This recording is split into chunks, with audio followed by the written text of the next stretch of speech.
Welcome back, and let's take a look at the sugar prices, which had gained 3% yesterday, are up nearly 1% today as well. On a weekly basis, we really seem to have a bit of a turnaround coming in for the prices right now.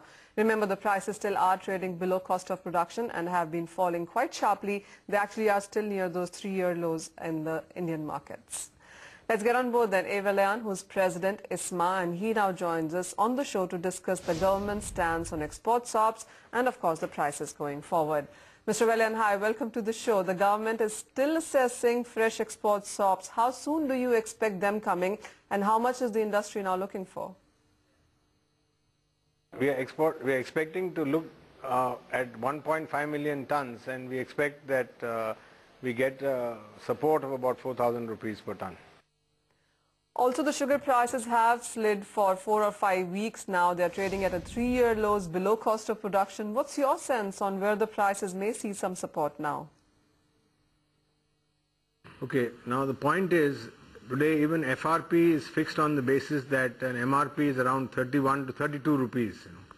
So when the price comes down to 27 and 26 rupees, the whole formula system will not work even for the farmer.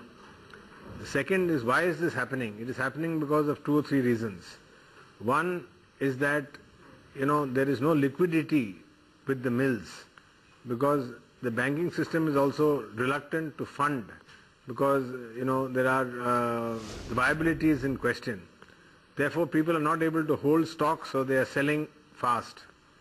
Second is that there is a concern that, because of domestic prices being where it is, if it goes down further, so they are even committing for future months. So this is further depressing the price.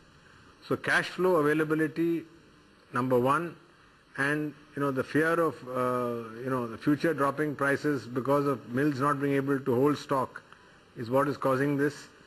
I think moves like export, moves like holding some buffer stock should clearly make a difference in the sentiment, and it's required to have a price level of around 32 rupees even to make the formula under the FRP and MRP workable.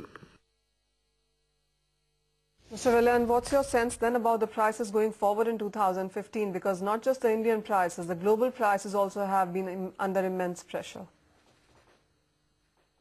Well, it's anybody's guess, but the way it is happening, the oil prices coming down is not going to help, because I forecast that a lot of Brazilian mills will move from ethanol to sugar, and with the real, their currency dropping, there is a larger play for their mills to move to sugar, and that sugar will have to be exported.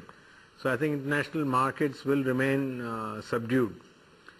In the domestic market, of course, I think there is a need for us to import duty to be raised to 40%, so that we can stabilize the domestic price to around 30 or 32 level, which is what was intended by the government.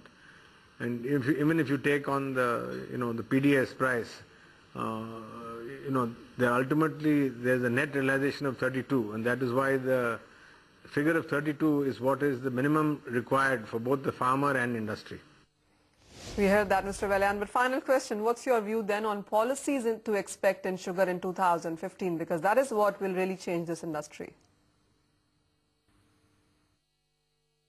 Well, I think 2015 is going to be a challenging year, and there will be the government has taken a very positive move on the ethanol policy, and the cabinet has made an announcement. We hope that similar announcements will be made on 2 or 3 other areas. Number 1, on the export policy. Number 2, on the import duty. And number 3, on ensuring that states which are announcing SAP outside of the FRP will have to fund this themselves. So these 3 things are done. I think this will stabilize the situation to a great extent. All right, Mr. Vellayan, we'll let you go at that. Thank you so much for joining us and giving us a sense on what the Israeli industry is looking for, and of course what the prices mean right now for the mills and the farmers as well.